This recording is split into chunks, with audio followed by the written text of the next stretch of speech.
best of 7 here this evening. Cascade versus Red Bloods. Thank you guys for tuning in. Hope you're all having fun so far. Hope you all enjoyed my Insanity versus Carnage Esports, which was our first series today. It was a pretty fun series to get into. Tomorrow we are casting SC2ITL against Red Bloods, so that's going to be a pretty sick match as well at 6 PM Central European time. Because, not Central European Summer Time, because the clocks go back, remember guys. Tonight we get 2 1 AMs. Slash an extra hour in bed, so that's going to be good stuff, isn't it? Going to be very enjoyable to get that extra hour. Maybe it's that extra hour I need to get rid of this illness. Alright guys, we're going in-game. We have loaded up here, and we're actually going to be starting in the upper right-hand corner of Overgrowth with our blue Terran player from Cascade. Again, they had an immense start to the season. They're still plus 13 on map score, but they haven't had a lot good last couple of weeks. It's very important for them now to get back into this a little bit. I feel in the upper right hand corner to start for them, it's Complain. Cascade with most of their harder matches out of the way. Darkstar to play next week, not so challenging of a match. AT Gaming the week after will be a difficult match, however, so that's definitely a match to watch out for. And then we'll definitely be making sure to broadcast that, as I'm actually trying to find out who they play in week 10 and 11. But Liquipedia apparently is playing very slow today. So they play Punchline in week 10 and Mistral in week 11. So, you know, I'd say they've got 2 easy matches with Darkstar and Mistral. Punchline and AAA, which are kind of, you know, they could go either way, but Cascade are favoured. And AT Gaming versus Cascade could literally, literally anything could happen. So, Cascade are still in a really good position to make the playoffs, I would say. But it's also possible if they lose a couple of matches, which they are favoured in, maybe they don't end up there. So let's see how they do here today. Their first opponent tonight from AAA Gaming against All Authority. Let me very quickly just fix the position of this. There we go. From AA Gaming for tonight, our first player from them is DNS, the Red Cross player in the lower left-hand corner here of Overgrowth to set up this PVT.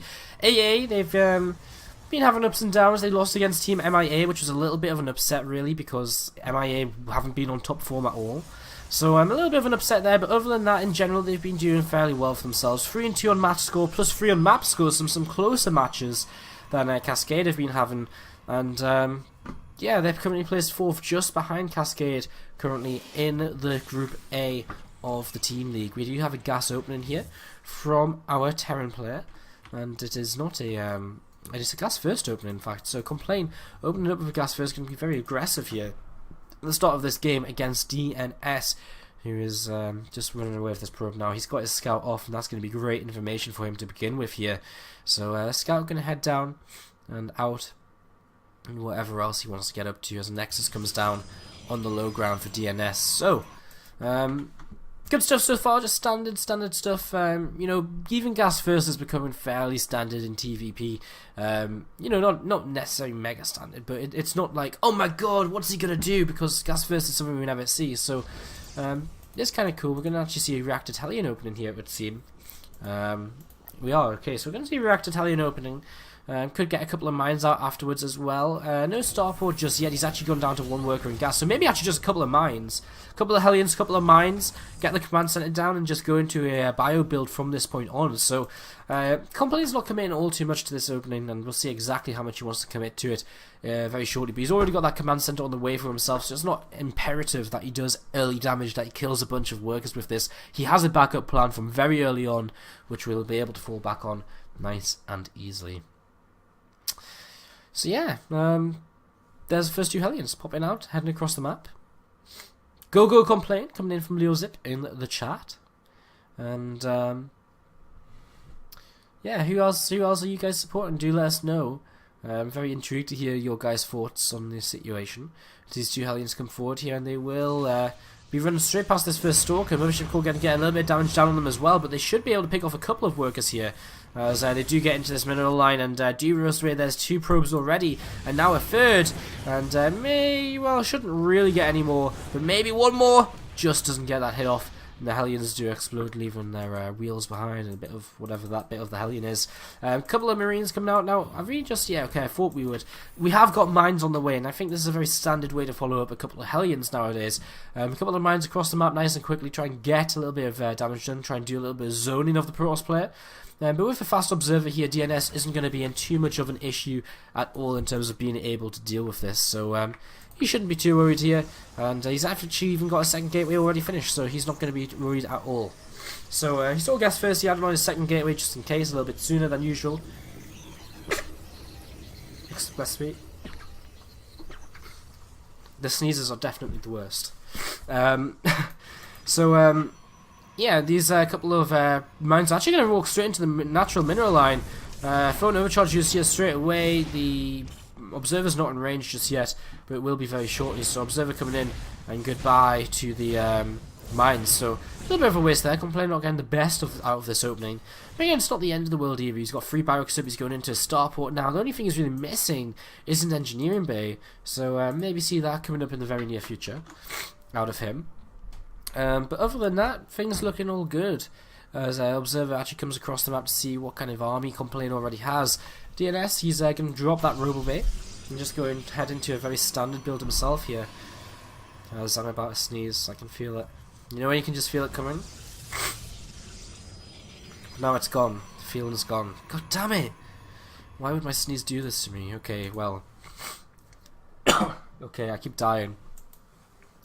So, DNS is just setting up into a very standard game here. Complain already moving across the map, looking as though he might try and get a bit aggressive. Good map control from DNS with the observers, though. He knows about this attack moving across already, and he sees it again to confirm with a second observer right now. So he knows this attack is coming. He does have a phone overcharge available. Stim is going to be finished, though, for our Terran player. Maybe he can pick off a couple of workers here as he comes in perfect time. Just as Sim finishes, he gets in here. He decides to just back off before he actually does use Stim. So he can actually turn and fight this army if he wants to, and I think he will here, as I don't think DNS is really expecting the Stim pack to be ready there. So he loses a couple of zealots for no reason. And DNS just a little slight mistake at this point. Oh, I really am loaded.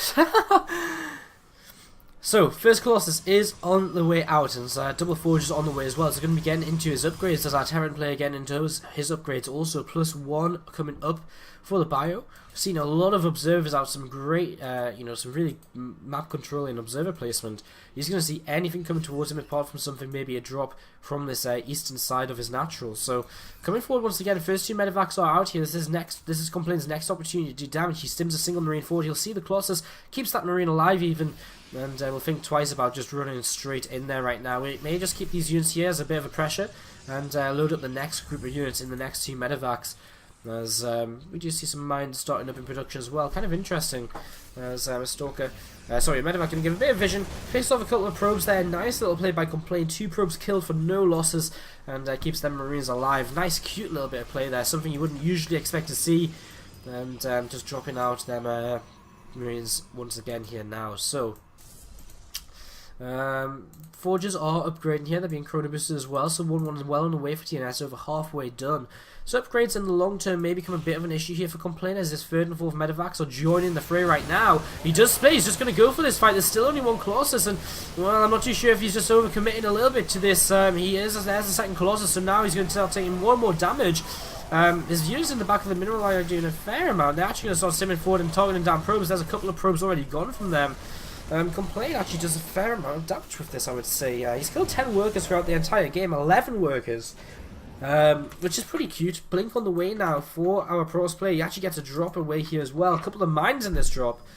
Some zealots being warped in to begin to deal with this, as the rest of the units are just regrouping at what will be the potential 3rd base for DNS as this game goes on. So, some more units continue rally across the map. Complain already with his 3rd base in position here. So taking a great economic position. Mines do land in the back of the mineral line, but don't find any targets. A quick reaction from DNS has allowed him to keep everything alive and going well here. Pulling an observer back into the main to deal with this, as looking for a way in to maybe do some damage with these drops, but doesn't find it. The army is in position and has to be careful. Could maybe get that probe. It doesn't, so could have maybe denied the third base a little longer there, but Complain not quite paying attention at the point at which he would have had to do that. No 2-2 from our Protoss player just yet, which is a little bit of a mistake. He does have that Twilight Council, and has to pull his units back here to make sure to Complain does, to make sure he doesn't just throw them away. Armory and a second engineering base, so our Terran player going to be going into his own double upgrades, but our Protoss player really throwing away an advantage by not pushing his upgrades as fast as he can. A single Marine in here right now. This mine's actually picked up a kill. As some bio actually getting caught here. That's a pretty big pick off by DNS, picking off a big chunk of that bio army. But Complain should be okay. He's got good economy, he's got good production right now. Sitting on what, 3 barracks here, a couple in the natural, I guess, 5 barracks. Gonna add on a couple more barracks here very soon as well, so that he can keep on reproducing. Second starport on the way, so he can keep his Viking count up as well as making medevacs at the same time. Nice scan, spots an observer, takes that out, reduces the map vision of his opponent. And if you compare it to earlier in the game, map vision now is very limited for DNS, sees barely anything outside of his 3 bases, so already Complain has kind of really been limiting that by forcing observers back to deal with mines and, you know, all sorts of things. So, and of course by scanning and picking them off as well. A starport does lift here. I'm not sure actually where that starport's headed off to, but okay, now it's going to land. Wow, a third starport as well. Now that's what I would generally call a little bit of overkill, but to each to their own. I'd rather have seen him add on 2 extra barracks than a third starport. I just don't really see the necessity for a third starport here, as mine will help to clean up a zealot there. Observer comes across, he sees these extra starports, and he's gonna. He must be thinking, you know, what is this? Unless he just started one and didn't realise, and then he started the other, or maybe he just wants to play with 3 starports.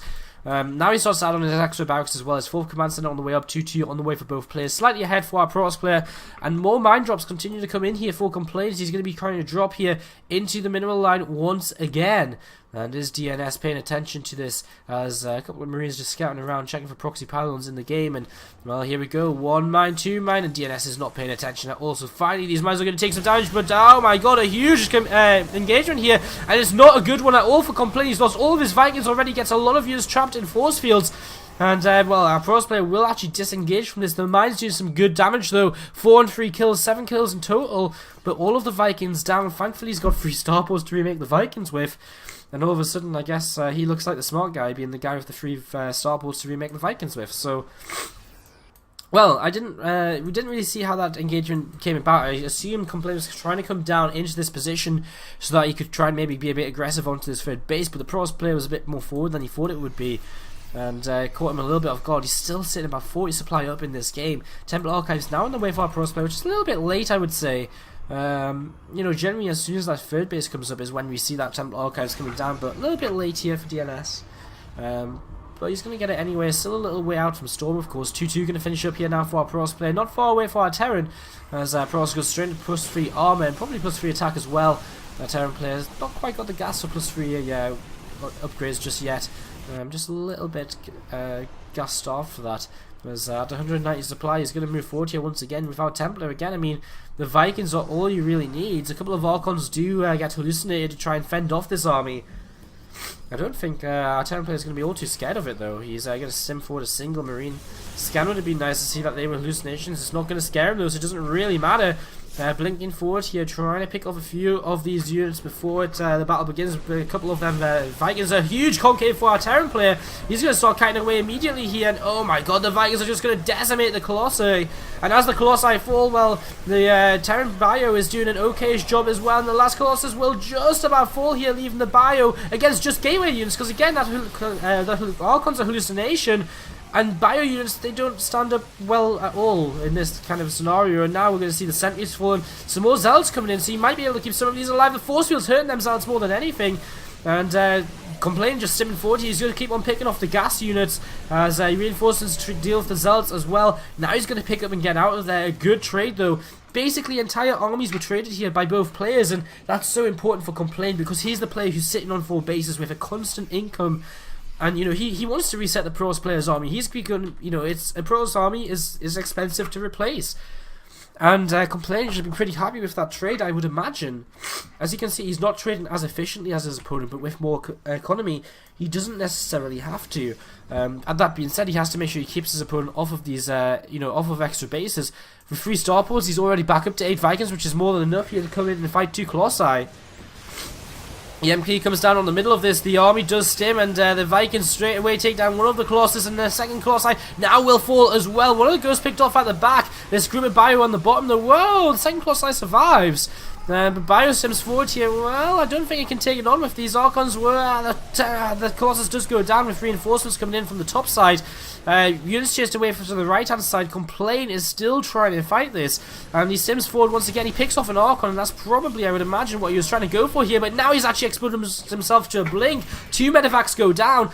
And he's actually really struggling for medevacs because he's been rebuilding Vikings so consistently. Medevacs being targeted down by the Stalkers here. Vikings take down a Colossus though very, very quickly. But the Terran Bio is definitely withering. And for the first time in a long time, DNS is very even in the supply counts. However, the Bio is going to take down the last Archon. And it comes down to just Sentries and Stalkers. And they're not so great on their own. They need the Zealots. And here are the Zealots looking to try and push this back. Complain has to retreat to his reinforcements.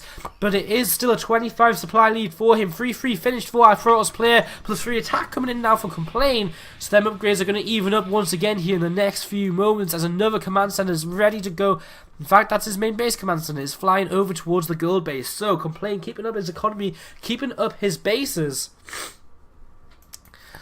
And I'm still here just sniffling away.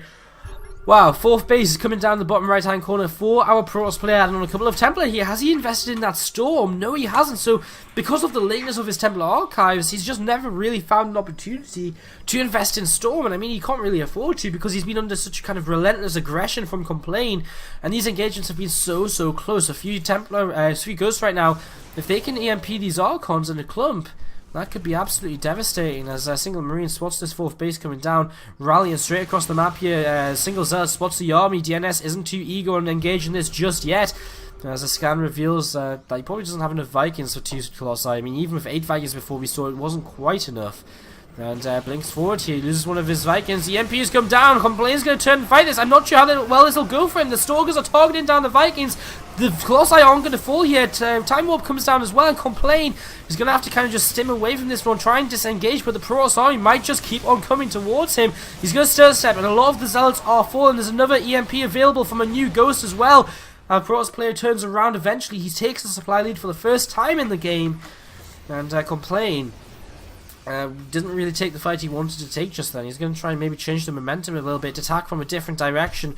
A drop into the main base could do so much right now because, you know, there's nothing here. You know, everything's been focused on this right hand side, and look at that. It's actually Complain who says, well, let's do it, let's go drop. And it's not just any kind of drop, it's a doom drop. No map vision on this side of the map, and that means DNS is not going to see this coming until it's way too late. His army is so far out of position, no recall on the mothership core, and there's going to be a fair few gateways we see fall down here as this Colossus is in trouble as well. It's being pulled backwards. Zealots, which were warped in, are nowhere near going to be enough to deal with this. That Colossus is maybe going to fall. It does, and that's a pretty huge pick-off as well. Gateway's going down, and I mean, killing off the production like this is very important. Loses that Ghost, which is a little bit unfortunate, but only a single medevac in total worth of units lost there. And that was some good trading, and Complain's going to come straight back in to keep the Protoss player on the back foot. Doesn't give him an opportunity to attack here. And comes straight back in with these medevacs to do a little bit more damage. Extra gateways being added on, but they're not going to be around for too long here. As here we go, the drop coming in once again. What can he take out? Well, he's just going to stim and take down whatever he can, I would imagine. The army coming back in. Drop now to the bottom right hand side of the map as well. Reinforcements coming over here as well to try and just help out with that maybe. As this army is going to take down the Templar Archives. That's huge. And these units can pick up in the medevacs. Blink away. Not blink away. Boost away. Blink does come in. Picks off one of the full medevacs here. Oh, and the Stalkers might be able to catch the rest of them. These medevacs are a little bit stuck. So this is a lot of supply Complain has in these medevacs right now. And he might lose them, but I kind of feel as though he's done enough anyway. He's picked off this 4th base now in the bottom right-hand corner of the map. Coming forward towards the 3rd base. The whole Protoss army is still in the main. And DNS is getting way too involved cleaning up these drops. He's going to lose his 3rd base. There's no way he can hold on to this.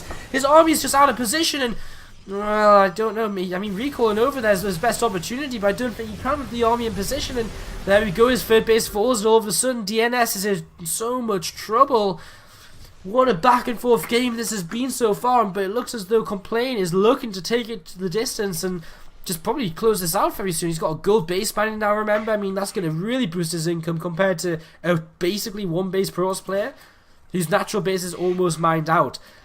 I mean, Complain, unless he moves commands into this army, it's going to be very difficult for him to lose this game. 3-3 on both sides. He's even adding on nukes right now. As a scan reveals the army position, he's not over eager to commit. I mean, he says, you know, well, give me some time, build up a bank. I don't have to rush into this at all. Moving around with this army right now. Not sure exactly where he wants to go. Hallucinated Phoenix gets found. He does see a probe here. Building a pylon. He will take that out pretty quickly as well. This base coming up to DNS on the left-hand side. Having to long-distance mine right now because he just doesn't have anywhere else to mine with these probes. And complain. I mean, he's maxed out. All he has to do is take one engagement, which is kind of, you know, just about as good as before, and he should be okay here. I mean, he's got the ghost, he's got the Viking count. I didn't say he's got the Viking count, he's got 20 Vikings. Vote on overcharge preemptively used here. Ghost looking for an opportunity to maybe move forward. Oh, he gets the locator, and is there any detection? Answer, yes there is. Stalkers here are going to be hard-pressed to actually find a way to do this. The EMPs are huge across the Protoss army, and look at this, it's an absolute massacre here. The Vikings are going to take down all but one of the Colossi, I would imagine. The Archon's helping out a bunch against them, but there's just not the splash damage left afterwards. Complain takes game number 1, and what a fantastic game number 1 we just saw between these two teams. Complain taking Cascade up 1-0 in this best of 7 all-kill series. Guys, I'm going to go straight to a commercial break because I really need to go cough. So we'll be back in a few moments' time with game number 2. Up into the game though, it's going to be game number 2 between Cascade and Against All Authority. Guys, are you ready? As we load on into this second game of our second best of 7 of the night. We already saw Mind Sandy take down Carnage Esports tonight. If you did miss any of the matches, guys, all of the SC2 Improve Team League matches go up on our SC2, on youtube.com/SC2 Improve. Every single match goes up there, spoiler free, and yeah, I've got a bit of work to do to keep it up to date. I still actually have to go back and time tag all the games. I'm going to try and do that. I might try and do that tonight. I've got a list of stuff I need to go through, so I'll try and do some of that tonight. But all of it goes up there.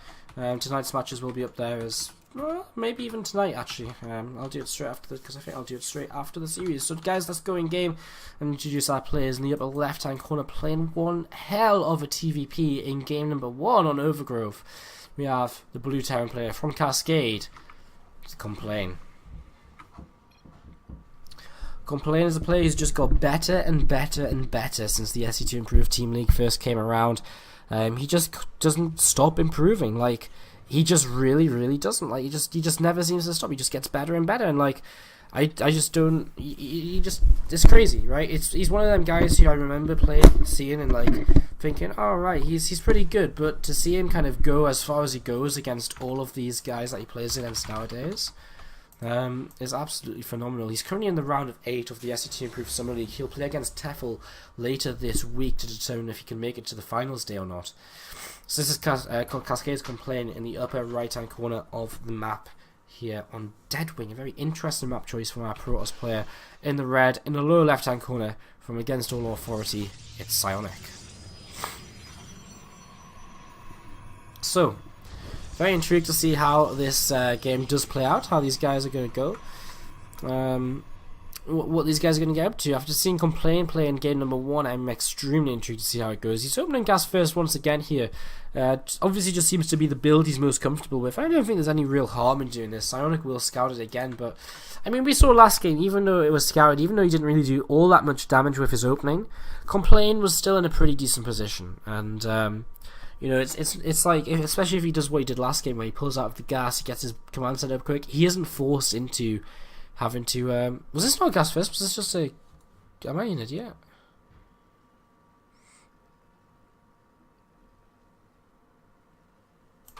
Is this not a gas first? I'm so dumb. This wasn't a gas first. Oh my god. Right? Yeah, of course it wasn't. It's just a 12 gas. Oh, I'm so dumb. I'm sorry. Oh, here I go, talking shit. Talking absolute other shit. So yeah, he doesn't open gas first of all, so forget everything I just said for the last 30-45 seconds. He's just going to open with a Reaper. He goes straight into a reactor as well. So it's just another way of opening into a bio place. So, excuse me. Psionic will see this pretty much straight away. He did scout that, so he knows what's up. And the Reaper is on the way across the map to try and do a little bit of scouting here early on. SCV's already seen where his opponent is. seen what's up. He's seen double gas, which is interesting. We don't very often actually see double gases anymore from our from Protoss players. Usually we just see single gas expands. So generally here I would imagine we're going to see something a bit aggressive out of Psionic, whatever that may be. Reaper isn't able to confirm anything just yet. Of course, there's not really too much to confirm because nothing's been placed down just yet. We are going to see the Nexus come down, but I mean, with 250 gas in the bank, Psionic has got some serious teching to do in the very near future. So the source up is Mothership Core. We're going to have a quick pause here from Complain. Hello Foster, still around in the chat. Holy Spider says Complain. Protois or Protois cheering for the all kill Complain.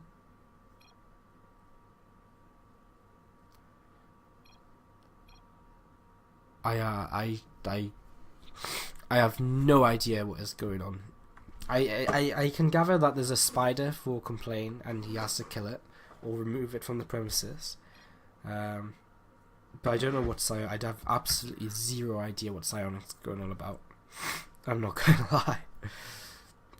Okay, so we're going back into game soon, I would imagine. Not much to talk about really. It's been a pretty standard opening so far for both of these guys. Nexus again is a little bit late coming down here, and that's something which Complain will probably identify. We see the Mothership starting up. He still has 170 gas to spend, so Psionic could still throw down if he wants to a Stargate very quickly, or very quick Robo if he really that takes his fancy. Go for it. Crazy Immortal Burst. I don't know. He has options though to he has options with his gas right now that he can still use. Basically, blah blah blah.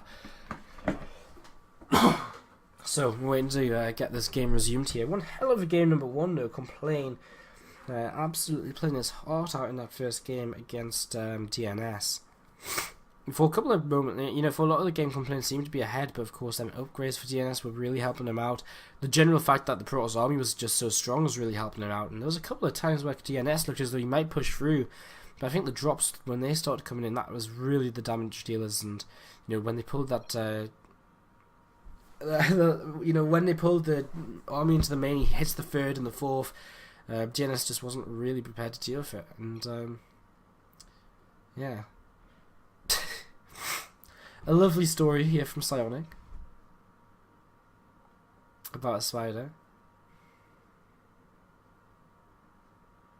I think the last time there was a spider that came on my desk while I was casting or something, I think I probably just turned the stream off and ran away. I remember once I kind of I was playing and I looked to my left and all of a sudden there was just this massive spider, and like, you know when they're like big but like they're like really like bold as well, and like they've got really thick legs and a thick body. I like went, I was like, ah! And that was a lost game. Looks as though Complain is going to be ready here to go again in a moment or two, and yeah, it says thank you, go, and it looks as though we're going to go back into our game if Psionic is ready. So 4, 3, 2, 1, we are back in game, guys, and we are off here on Dead Ring. So where did we leave off? Well, the Reaper has just spotted the thingy-mabobby, the Nexus on the low ground here. So he's spotting the expansion, still being denied access to the main base where, you know, the real information is going to be, but still nothing to actually see here just yet. So there we go. It is going to be a Stargate come down nice and quickly from Psionic after that expands. So Stargate on the way, and can this Reaper spot that here? I don't think Complain will be too troubled by this, although he's only on 2 barracks, so if he's not well prepared, he could be caught a little bit off guard.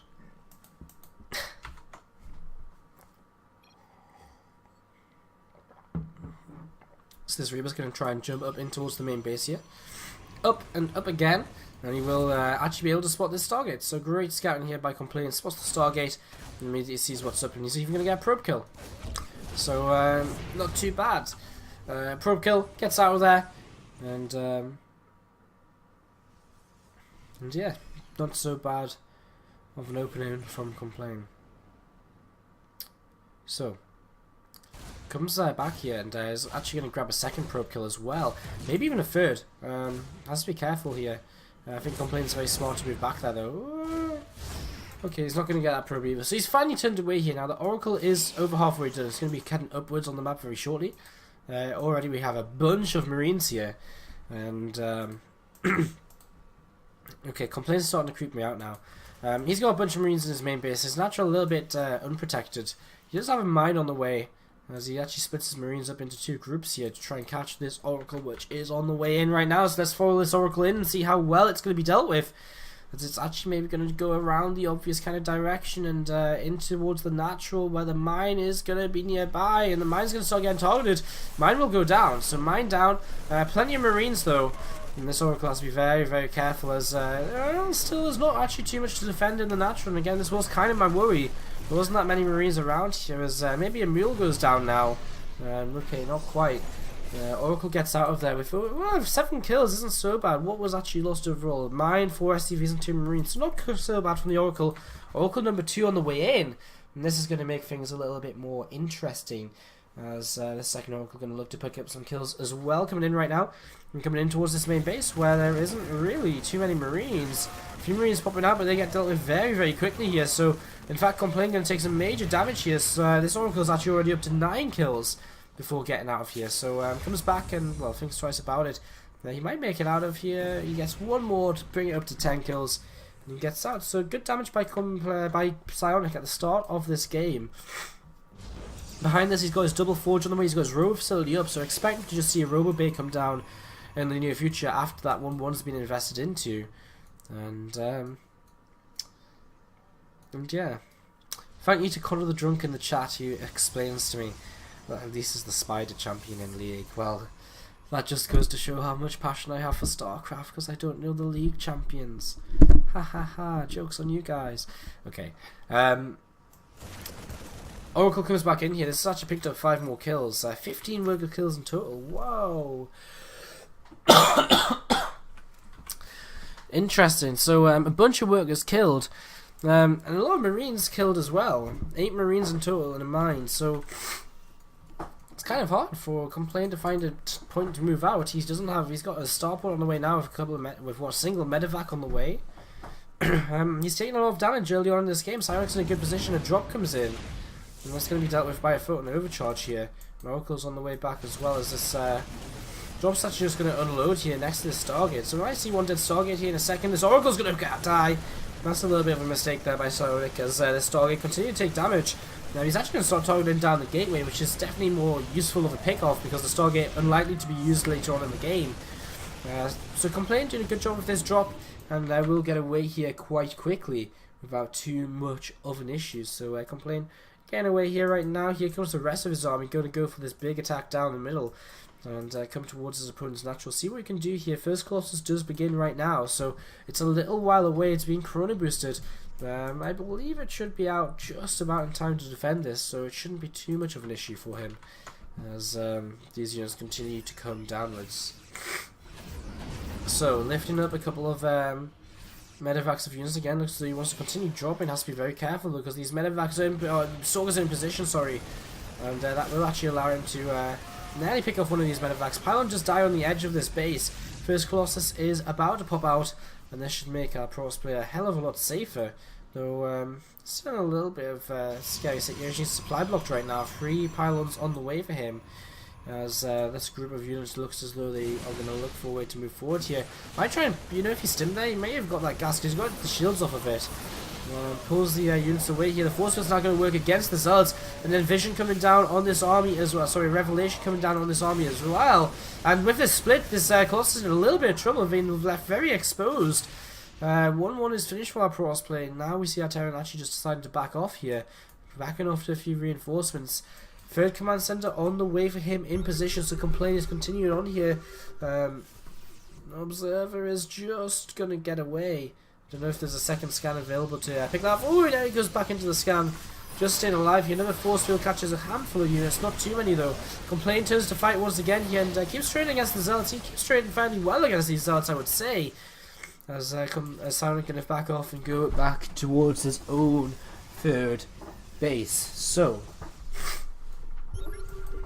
Psionic just sitting around, going to be defending here, as Complain has got... So, I mean, Psionic, major differences from that last game where Complain beat DNS. He's got his third base coming up so much faster. And trying to cancel a little bit off here, going to delay that 2-2. Complain looks as though he's forgetting his armory and his second engineering bay right now as well, though. So, look at this. He's going to doom drop straight in here. Comes in towards the third. Oh, it's been spotted. What's it been spotted by? Well, maybe not, but Stalker's in position. The Colossi coming forward.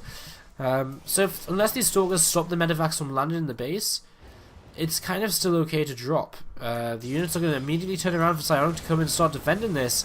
And Complain not dropping all of his units here, so not having as much firepower as he maybe should have.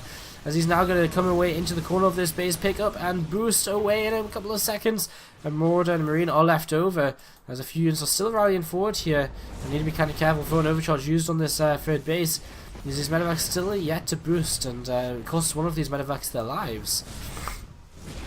And, well, this third base fends away the slight aggression that was coming in from the rest of the units there, from the rally of the Terran player. Going to start dropping here in the natural, so we're looking for a few more workers killed. And Psionic racking up that workers killed count before picking up, and, sorry, Complain racking up that workers killed count. Not so much as, well, he has almost caught up to the Oracle damage from earlier in the game. Always scanning here, always looking ahead into the army he's going to be fighting into. Without an armory, it may be getting to the point where he's actually just going to SC VOD. Once he gets enough Vikings, it might just get to that stage, because he hasn't added on his... Well, he's got a second starport, but where's the armory? Where's the second engineering bay? How does he go on in the game without upgrades? Well, I mean, it's very hard to, so... Coming in here once again, he's going to get a few more workers killed. He's got so many SCVs, though. Is he really just going to pull the boys at some point here? Psionic hits a supply block because of this drop, killing off a pylon. Still fighting with two armies at the same time, trying to hold off this aggression from our Terran player. Complain just sitting around here still. He's very... I guess aggressive yet passive, right? He's just kind of sitting back, but he's on the front doorstep, and oh my god, he's just going to come in here. He's going to try and come in from behind with all the rest of his units. He kind of thinks twice about it. One Colossus goes down. The Vikings are going to start leading the fight now, and without target fire on these Vikings, the Colossi are going to fall, and once the Colossi fall, these gateway units are going to be easy pickings for the Bio, which is going to now just stim forward here, and perhaps just take down the rest of it. One Colossus remains, and that might just be the DPS he needs to clean up the rest of this Bio force. Complain is starting to wither thin. There's a lot of Zealots remaining. The last Viking falls just as this Colossus survives. And, wow, Complain, it was kind of weird there. He was trying to come in from behind with his units, and then he decided not to, and then he probably should have committed to it, because he was going to do it, and he's a little bit slow to, and now he turns around here, and he actually takes some little bit more free damage, essentially. And he actually just GG's out, and I'm kind of surprised to our third game now between Cascade and against All Authority, ladies and gentlemen. We're loading into this right now. King's Age on station now, map. And it won't be long until we are all set to go. So, King's Age on station on a map. We're just loading in right now, and we'll go in game as soon as I get the scoreboard and stuff set up and get everything the right way around. Again, Cascade, they cannot really afford to lose here tonight, if for anything else, simply for their own morale, because they have been, they were on fire at the start of the season, right? In the upper left-hand corner playing for them right now, it's Zeph, the Blue Protoss player. They were on fire at the start of the season. 4 matches, they dropped a single map. Then in week 5, they were 3-1 up against Red Bloods. It looked as though it was going to be the classic Cascade stomp once again. It looked as though, yes, Cascade, they are basically, because at this point, Red Bloods and Cascade were both undefeated. Then Ignite comes back, he wins 3 games in a row, including a map against Cass. And all of a sudden, Cascade are vulnerable, they're not immortal anymore. And, this was a team who, from the first 4 weeks, we were like, no doubt these guys are ever going to make it to the playoffs. I mean, okay, it was 1 match, it went a little bit sour for them. Then in week 6, they played against StarTale. I mean, yes, it's StarTale. But still, they probably wanted to take a win, and again, to see it go to the ace match was kind of sad. And it was so close for Cascade, but they weren't quite able to close it out. And, I mean, now, I guess 2 matches, it's not the end of the world. It's a little bit of a bad streak. But it's not the end of the world, things could be worse for Cascade, they definitely could be. So, the problem I have now is, if against All Authority do you manage to take them down, where does that leave Cascade? Because if they don't win today, I get the feeling their mental state in this league is going to start really dropping off. And they're going to really worry about the rest of the matches because, you know, then they really basically have to win the remaining matches to secure a decent positioning into the playoffs. So, really, really crazy here. Let's see what happens. I mean, we're only now 3 games in, so not reading into too much just yet. But again, just kind of stressing that this is important. And it's important for Against All Authority as well. On the bottom right-hand side of the map, we have Psionic, the Red Protoss player, playing for AAA right now. It's important for Against All Authority as well because they're a single place behind in the league from Cascade.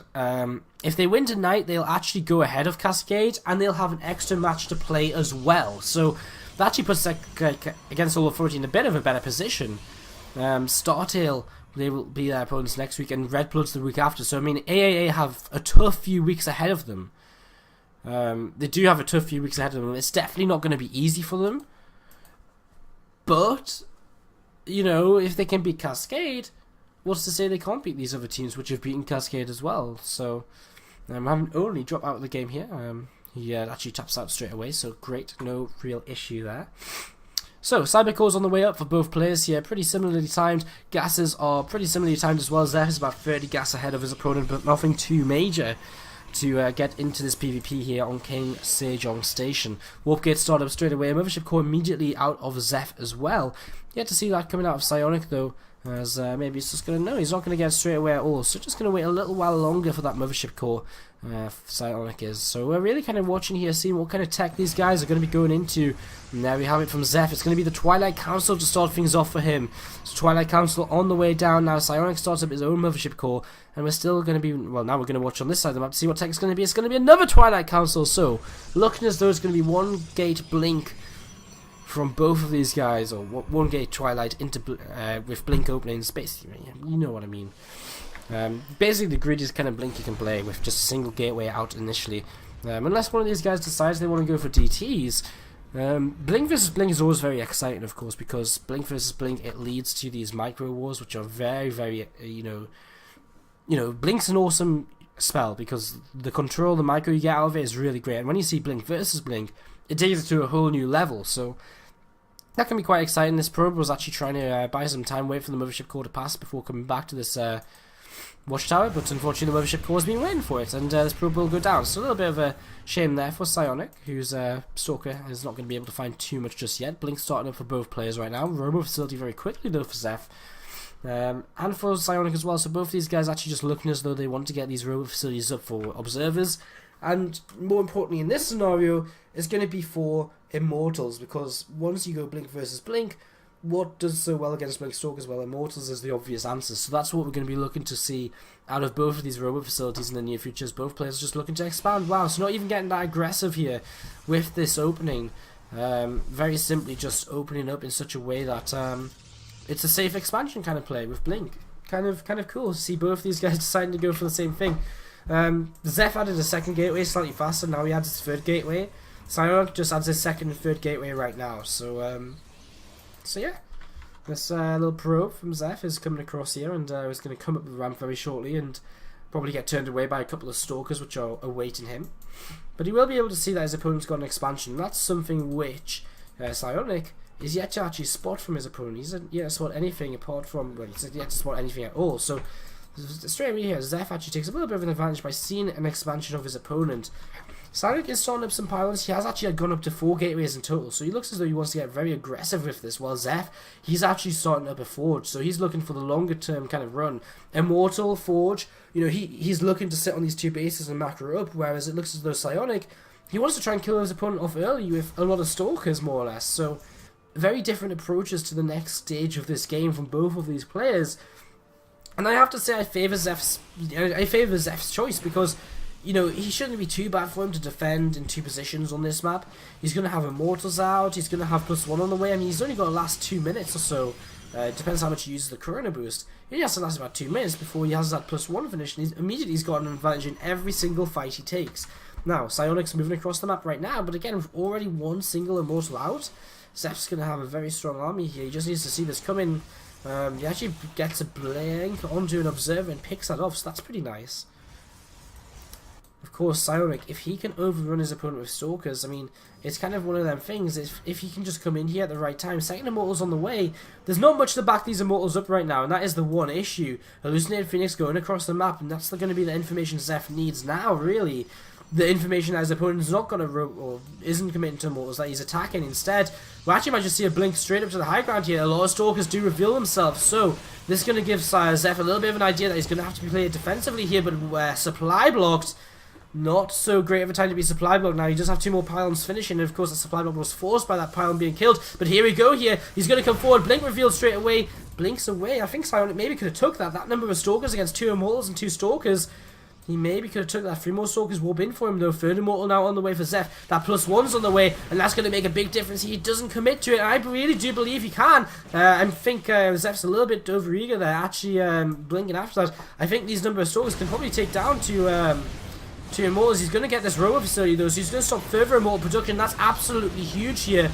He really needs to get that, and he will blink down. He loses a few Stalkers, but so worthwhile to deny further Immortal production for a little while here. Now, +1 is about to become a part of this game. 15 seconds out, and that is going to change things immensely here for Zeph. It's going to give him a lot more DPS in his army. As we see a blink up, the pylon's going to go down now. Oh, he's going to try and get the rover facility again, and he does, so he denies that again. He actually gets the kill on it, but he is losing Stalkers for buildings. So his army's becoming weaker, especially with the lack of an upgrade. And look at that nice little blink in there. Oh, the Stalkers, I think Zeph again just being a little bit overeager here. He has got Temple Archives on the way, and I like this decision. Add on some Archons. They're going to be very quick to add on here. You know, no build time.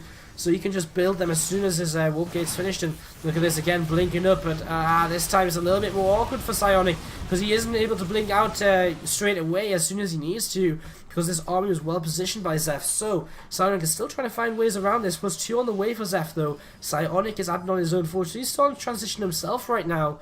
But I still can't help but feel that slowly and surely it might just be Zeph who gets the upper hand because of the upgrades here. A couple of Stalkers on the low ground. These Stalkers are going to have to run away at the same time for some Stalkers in the natural. Going to get some worker damage done here. So, I mean, Psionic's opening up a worker lead. Is about 9 workers ahead right now. Blinks down to the low ground, but not enough Stalkers now to back this up. So Zeph is going to blink forward. He's going to pick off a lot of these Stalkers. Some warpers coming in here. Reinforcements coming in as well. And this should be a blink forward. And there it is. Blinks forward to try and pick off these Stalkers. And he will get just a single one of them. Immortals coming forward now as well. Of course, it's the Immortals which are going to be the big deal breakers here, but now the Immortals are down on the low ground, the Stalkers are on the high ground, so suddenly Zeph is suddenly starting to be kind of out of position, but enough Stalkers are actually going to be enough, and now the Immortals can cut off the retreat path as well, so it looks as though Psionic might just lose a few too many units here. He has to keep on retreating. He will have another blink right now to get away if he would like it. What is this happening? Okay, it's Zeph. Second lag out of the game. Always that kind of daunting moment when you think, oh, it could be me, it could be me. But it wasn't, so that's good. So, he's back. Psionic pauses the game for him.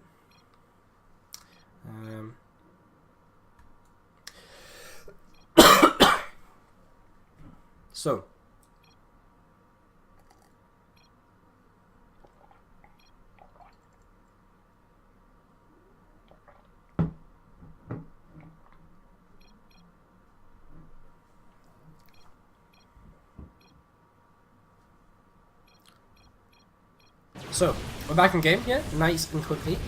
And a couple of pylons are going to be taken down here. So Zeph, I love his position now because he's actually investing in Storm. Intriguing.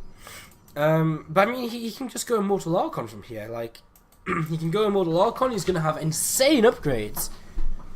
His only worry is counterattacks of Blink Stalkers from Psionic. Psionic isn't even teching up still. He's getting +1, but I mean, what further tech is he getting? He's sticking just pure Blink Stalker, 6 gateways of it.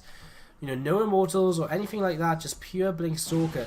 +2 now finished here for Zeph, and that's going to make a huge difference again here. I'm not sure what just went down there. Maybe an Observer. Blinks up to the high ground again, and the Mothership Core will be toned down, but not quite. And Psionic getting a little bit overzealous there about his timing. Blinks down here once again, but I mean, as time passes, he's not done the damage, and Zeph's army grows stronger and stronger and stronger.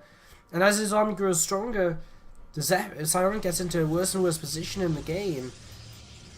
With the opportunity to maybe blink up here again, but I mean, his Photon Overcharge is active, units are already here. it's hard. I mean, he's got so many Stalkers. Can he really make this work? A third base is starting to come down for him. +3's on the way for our Blue Pros player Zeph. +1's only just about finished for Psionic. As he picks off a couple of workers, he's going to get a Stalker blink away. He actually turns around, he's going to fight a little bit more here. And without the Immortals, I mean, the Stalker counts are definitely in Psionic's favour. His +1 about to finish, so I mean, if he wants to take a fight, now's the time. Another huge warp in a Stalker. 6 more Stalkers is basically mass Stalker for him. As he's going to come into the natural ones again here and see what he can get done. He's going to go up against a couple of these Zads quite easily and start working his way against these. So, a few easy pickings for him here, but now he's actually just going to maybe have to try and fight. The Immortals coming forward, and again, he just doesn't want to fight. +2 on the way, +3 on the way on either side. Again, them upgrades still so far in favour of Zeph as we wait to see what's going to happen.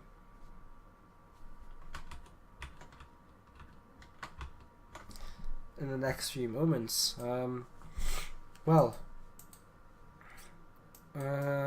What's this? Stalkers pick up a warp prism, which I don't think actually did too much over on this side of the map. I mean, Psionic can contain Zeph as long as he wants to, but realistically, when Zeph gets across the map, what happens then? Like, what actually happens then? He's going to blink forward, here we go, the fight's going to happen. 2 Immortals go down so quickly with the number of Stalkers that are here. And in fact, this wasn't all that bad for Psionic actually so far. He's going to keep on trading. These 2 Immortals still going to be a little bit of an issue, but I mean, he's very far forward now. And we're going to see another blink forward. Another Immortal's going to go down. Is Psionic going to make this work right now? It's just before +3 comes in for his opponent, and that's going to, of course, make a big difference here. Now +3 is here, but the Stalker numbers might have already just done it. No more reinforcements though, because the pylons were taken down, but reinforcements from the further right will come in here, and Zeph's actually going to lose the entire of his army. More reinforcements coming in for him. He doesn't have another Immortal, and that escalated hella quick. Really quick. And all of a sudden, Zeph just dies. He was a little bit overeager. He was eager to get out of his before right now. We're not going to waste any time at all. Thank you for sticking with us. Hope you're all doing well. And here we are on Nimbus in the lower right hand corner to start things off with the player who's taken 2 maps in a row to put against all authority ahead. If you could take this third map, it could just be the decider. In the lower right hand corner of the map, it's Psionic. I say it could just be the decider because right now in the lower left hand corner of the map, we do have the blue Terran player from Cascade. It's Cass. Definitely one of the stronger players, or strongest even players, on Cascade. So if Psionic can take him down, who knows where... You know, who knows what could follow. You know, if he can take down Cass, I'm pretty sure he can take down anyone else on the team. So this is kind of the next hurdle for against all authority. If they can take down Cass, they have a real genuine shot at winning this series, and what a chance that would be for them to play in the playoffs this season, to take down Cascade, this current, you know, one of the teams who really dominated in the early stages already. And again, I mean, what would that mean for Cascade in the long run? I don't even know how if that was my team, how I would cope with kind of thinking about it. It's kind of crazy to have lost 3 matches in a row after such a strong start. Yeah, so we're just going to see a Reaper expand out of Cass here. Probe has been a little bit annoying at the front, but nothing too major. And that first Reaper does begin in production right now. Psionic with a double gas opening once again here.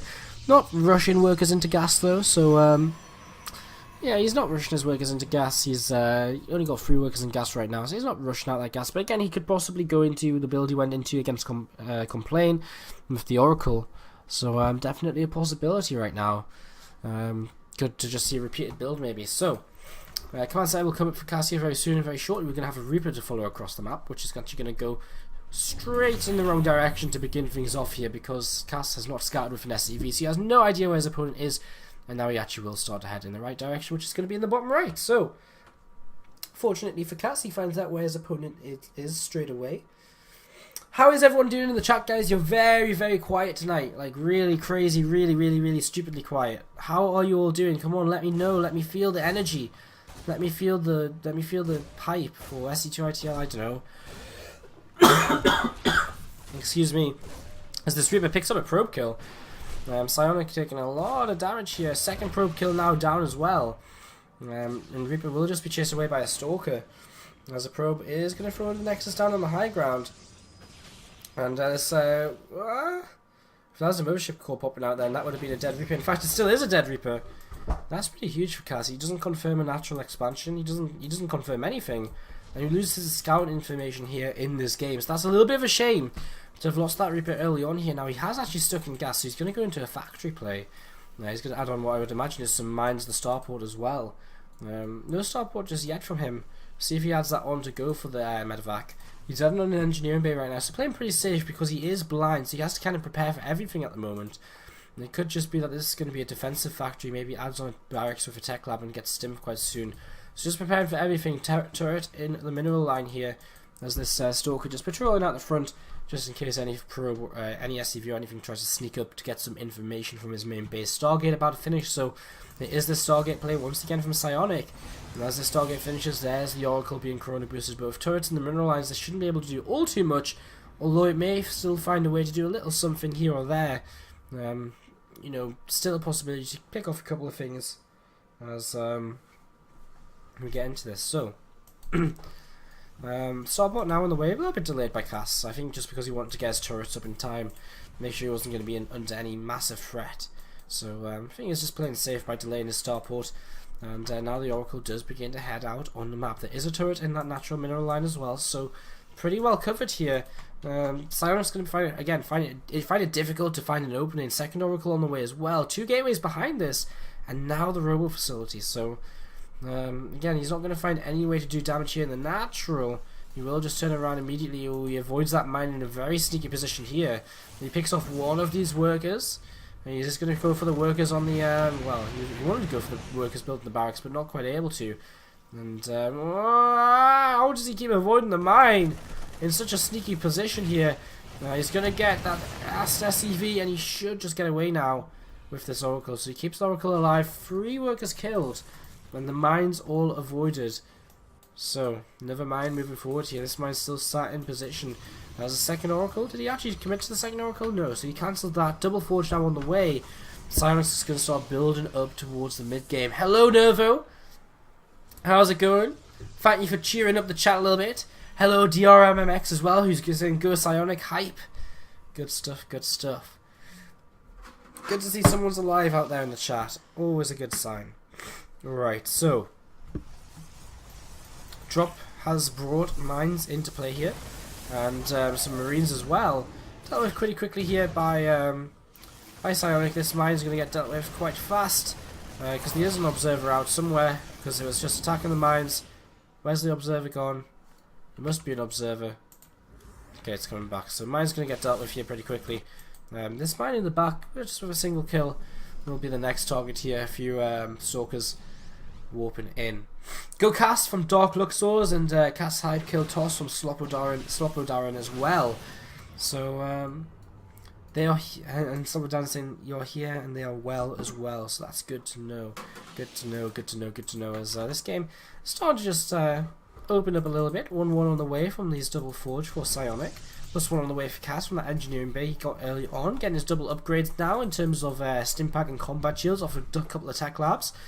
And he's about to have 4 medevacs because he's about to put this starport on the reactor, and then he can reactor 2 extra medevacs out. He's already got 2 medevacs on the map, so this is kind of the nice thing about this build.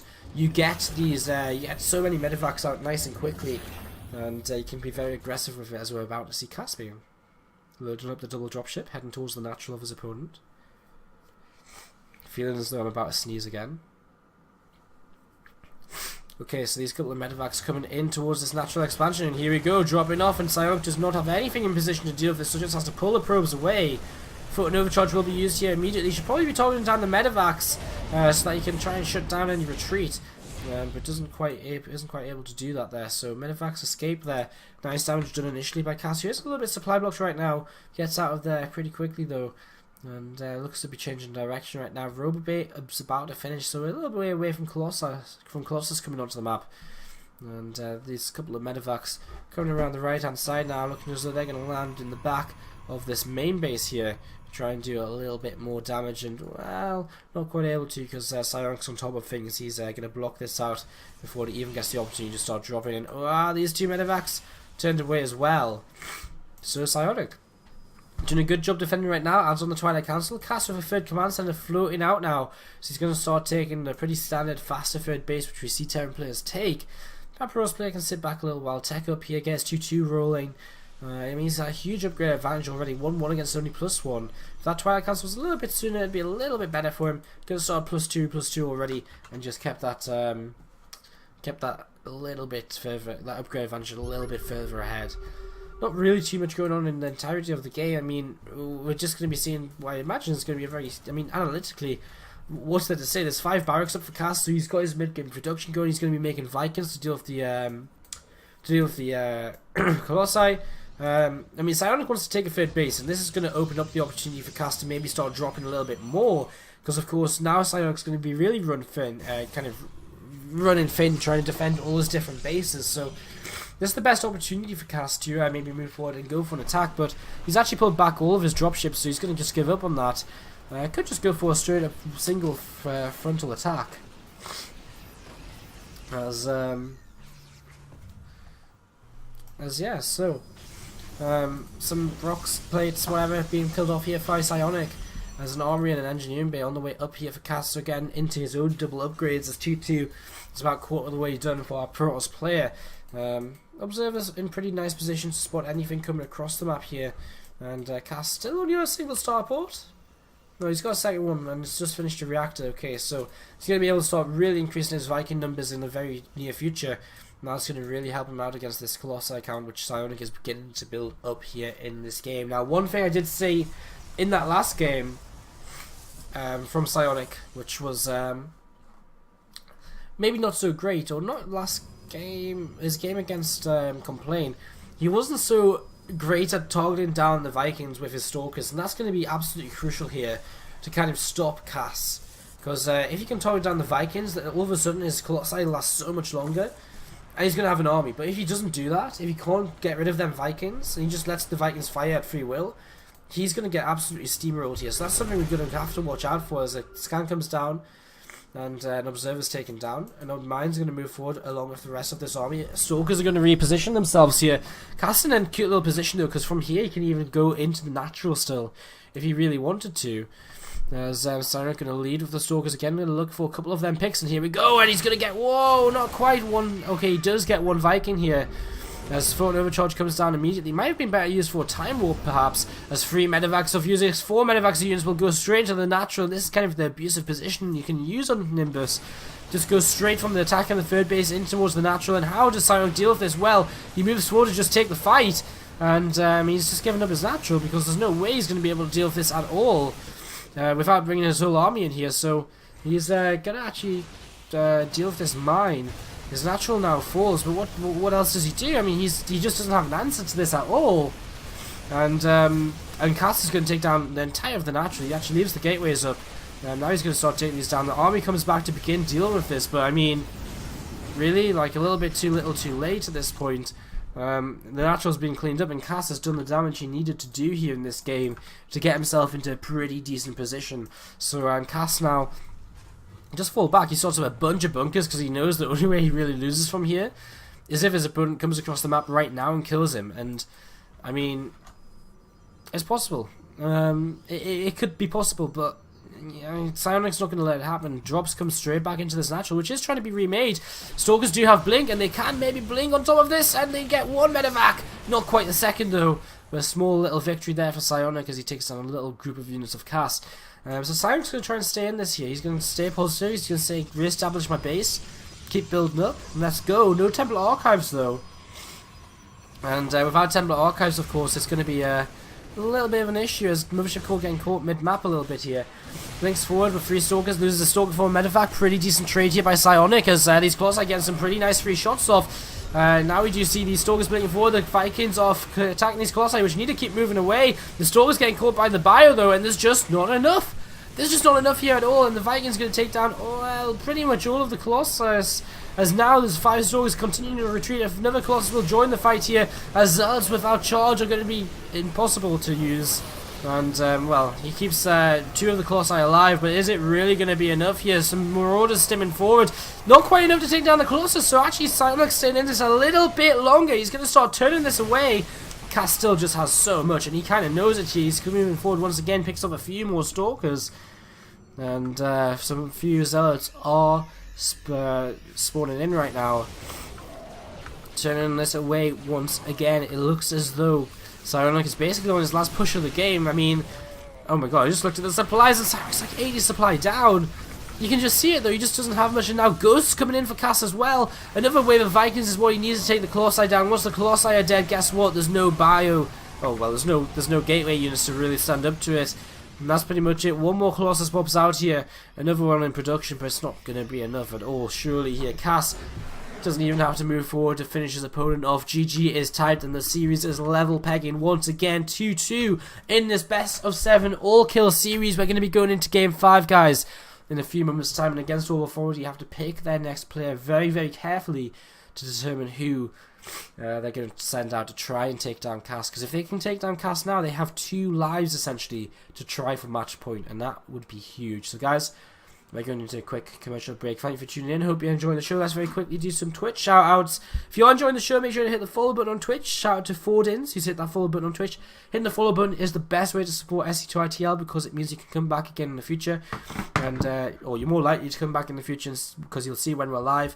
You can support us as well with donations or subscribing. All of the information of that should be posted by Moobot, but Moobot's a bit dead, so it's kind of on the screen as well. So I'll leave you guys to it. Anyways, we'll be right back with Game 5 in a few moments, guys, as Cascade against all authority are all tied. Let's go straight into game number 5. It's all tied up. One team right now moves on to match point. One team after this game has to send out their ace player. It's going to be another PvT. Chubbs takes on Cass now in this 5th game of the day. Moobot's alive? Moobot's alive! Way! Go Moobot! Very quick extra Twitch shout out to Dominus BSC. Thank you for the follow, good sir. Good to see some guys chatting away in chat. Killer Bunny saying Cass is kind of good. Cass is a macro god from Dog Luxos. Pop Rock saying the chat is close to undead, not quite dead, not quite alive, which I guess is I guess it's kind of true. A 10-ish second ad for Pepsi Max repeating over and over. Well, I tell you what, I bet Pepsi pay good money for ads, so I'm happy with that. You know, probably some good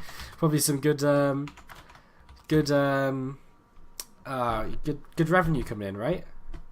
Off of the Pepsi ads, maybe. Hope so. Of course, guys, all of our commercial breaks, we take them so often because they do support the league.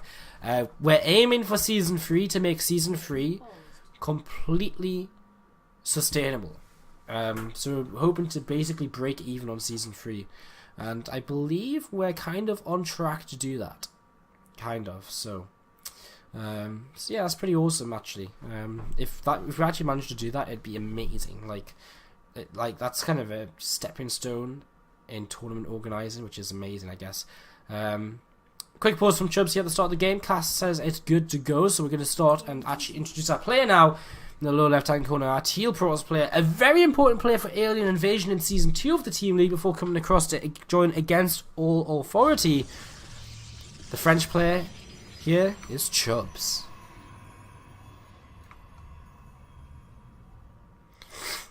In the upper right hand corner, on Foxtrot Labs, a pretty interesting map here for game number 5. Of course, we have Foxtrot, Catalina, and Merry-Go-Round left, I would imagine. I think those are our remaining maps because we've already seen Deadwing. In the upper right hand corner, our blue town player from Cascade, it's Cass. Awesome stuff. So,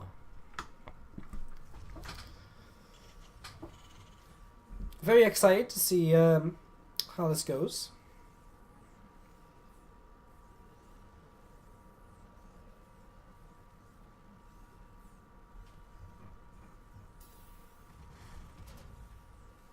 See what these guys are going to get up to here in this game. And yeah, Cass immediately here surprising me because he's playing with a gasless opening, so not too often we see gasless in TVP. Sorry, he throws down the gas now, so 15 gas. Generally would suggest some kind of reactor, a couple of Marines reactor factory, a Hellion drop, or something along those lines. So looking as though it's going to be something along that kind of play style from Cass right now. As Chubbs comes in, he will scout this, and they'll be able to say to himself, okay, interesting opening, buddy. Comes down here with his probe and sees no command center just yet. We'll come back up here. And he wants to just confirm, is this a Marine coming out of this barracks or not? He comes across, checks the gas as well. And he will now confirm as well that this is a Marine. And Cass, I think, should be able to pick this off with good stutter step micro. I think he missed his first step, though. And he did. He's just a little bit too close to the probe when he first started stutter stepping. Oh, maybe catches it. No, not quite. Okay, so he just makes it past there. Alright, awesome. So, very quickly, I'm just going to pause my stream so that I can get some better FPS going. Alright, so, Chubbs is coming back across the map for him. Back at home, he's just got a single gas. He's going to expand here in just a moment. Oh, he gets it down just before Cass can get in there and be annoying with the SCV. So, that's kind of nice. Mothership core now on the way as well. And that probe returning home from his scouting mission. So both players expanding here early on. Cass with the reactor now on the way. And it's continuing to mine gas. So we are about to see the factory added on as well for him here. As there we have it. Factory on the way down. So Cass, intrigued to see where he does go from this. Again, I would imagine starport, some kind of drop play. Could be mines. Definitely a possibility in TVP. One of the more popular options off of a factory opening. Though Hellions are pretty good as well. So we'll see what Cass wants to do here. I wonder how much this map is kind of affecting his choice of doing this right now, right? Because he's I don't know how I want to say this. I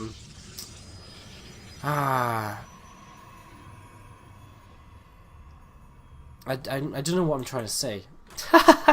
Sorry. I really don't know what I'm trying to say. So I better just shut up, better I? Okay, so let's get back into actually talking about the game. So Cass is got some Marines grouped up at the front here. We do have double Hellions on the way out and starport added on, so it will be a Hellion opening. I actually have no idea what I was even saying just then, so I've completely lost. Cleaning bot here, and the natural of Cass is doing his job. Foxtrot Labs looking spick and spanking. Spick and span. What? Am I just making up phrases now? It's looking clean. Oh, this clean bot's got a number on it. It's got 86 on top. Do they have different numbers on them? Please say they've got different numbers on them. That'd be so awesome. No, they don't! God damn it. It's pretty cool though. I think this is probably one of my favourite critters. Look at it. It's awesome. Oh, it's just brushing away. It's got a little propeller on the back. It's just brushing up. And look how clean that piece of ground is now.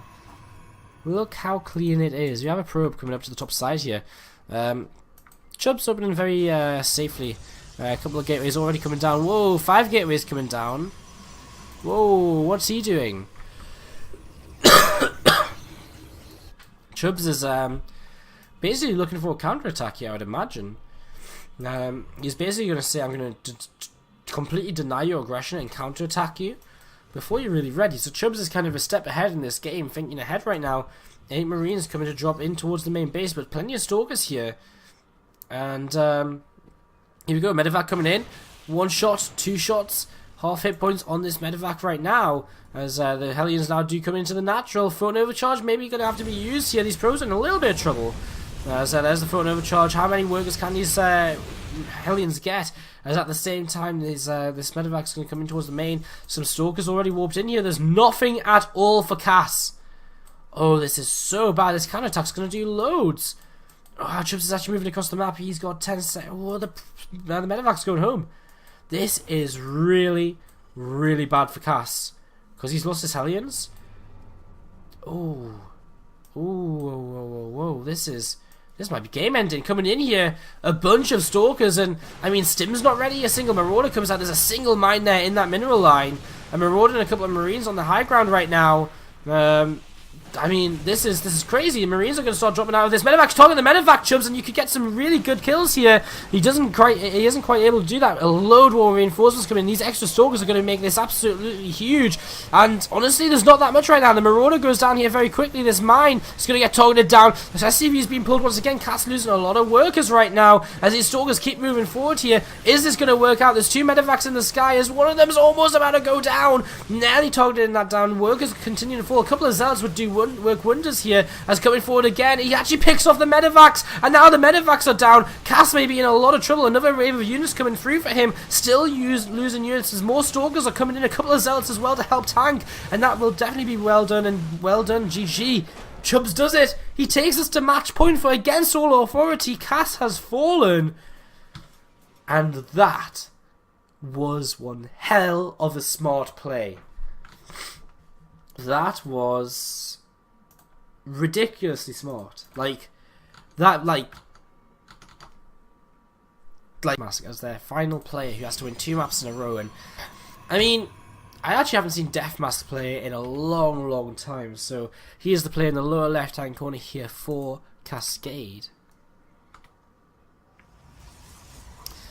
I haven't seen Deathmask play in so long. It's a little bit insane, like how long it's been since I've seen Deathmask play.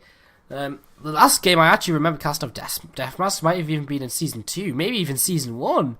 I think he played the final game on, I think it was Yonsu against Cyril in the Grand Finals of Season 1. I can't really remember too many games of his though, so I might be being a bit harsh, but this is Deathmask on the left-hand side of the map, but it feels as though Cascade, they just didn't really bring the lineup today. I don't think they were really expecting such resistance from against all authority.